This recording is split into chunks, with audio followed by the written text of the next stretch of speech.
It wasn't his plan to stay up all night. His plan was to leave the Grand Duke around midnight and catch a few hours of sleep at the Gare du Nord before his train ride back to Toulouse.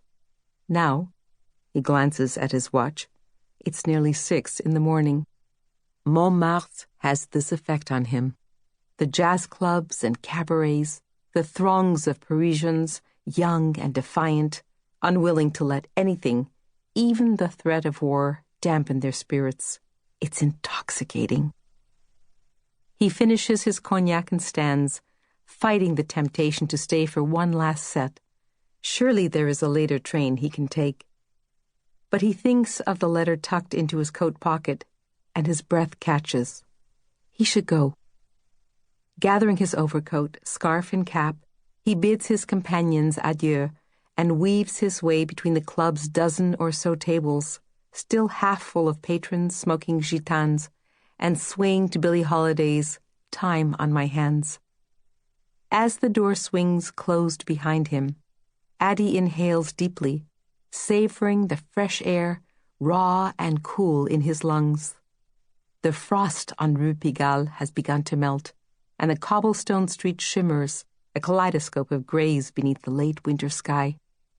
He'll have to walk quickly to make his train, he realizes. Turning, he steals a glimpse at his reflection in the club's window, relieved to find the young man peering back at him presentable, despite the sleepless night. His posture is square, his trousers cinched high on his waist, still sharply cuffed and creased, his dark hair combed back the way he prefers it, neat, without a part. Looping his scarf around his neck, he sets off toward the station. Elsewhere in the city, Addie presumes, the streets are quiet, deserted. Most iron-gated storefronts won't open until noon. Some, whose owners have fled to the countryside, won't open at all. Fermé indéfiniment, the signs in the windows read. But here in Montmartre, Saturday has faded seamlessly to Sunday, and the streets are alive with artists and dancers, musicians and students. They stumble from the clubs and cabarets, laughing and carrying on as if they hadn't a worry in the world. Addie tucks his chin into his coat collar as he walks, looking up just in time to sidestep a young woman in a silver lamé gown, striding in his direction.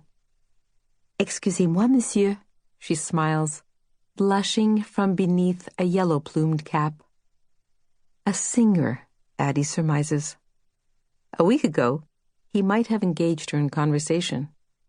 "Bonjour, mademoiselle," he nods, continuing on.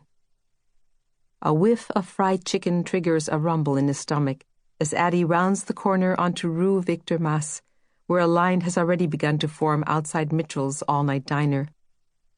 Through the restaurant's glass door, he can see customers chatting over mugs of steaming coffee, their dishes heaped with American-style breakfasts. Another time, he tells himself, continuing east toward the station. His train has barely left the terminal when Adi pulls the letter from his coat pocket. Since it arrived yesterday, he's read it twice and thought of little else. He runs his fingers over the return address. Warszawska 14, Radom, Poland. He can picture his mother perfectly, perched at her satinwood writing table, pen in hand, the sun catching the soft, plump curve of her jaw. He misses her more than he ever imagined he would when he left Poland 6 years ago for France. He was 19 at the time and had thought hard about staying in Radom, where he'd been near his family and where he hoped he could make a career of his music. He'd been composing since he was a teenager and couldn't imagine anything more fulfilling than spending his days at a keyboard writing songs. It was his mother who had urged him to apply to the prestigious Institut Polytechnique in Grenoble, and who had insisted that he attend once he was accepted. "Adi, you are a born engineer," she said, reminding him of the time when, at 7 years old, he dismantled the family's broken radio, strewn its parts across the dining room table, then put it back together again like new. "It's not so easy to make a living in music," she said. "I know it's your passion. You have a gift for it, and you should pursue it. But first, Addie, your degree.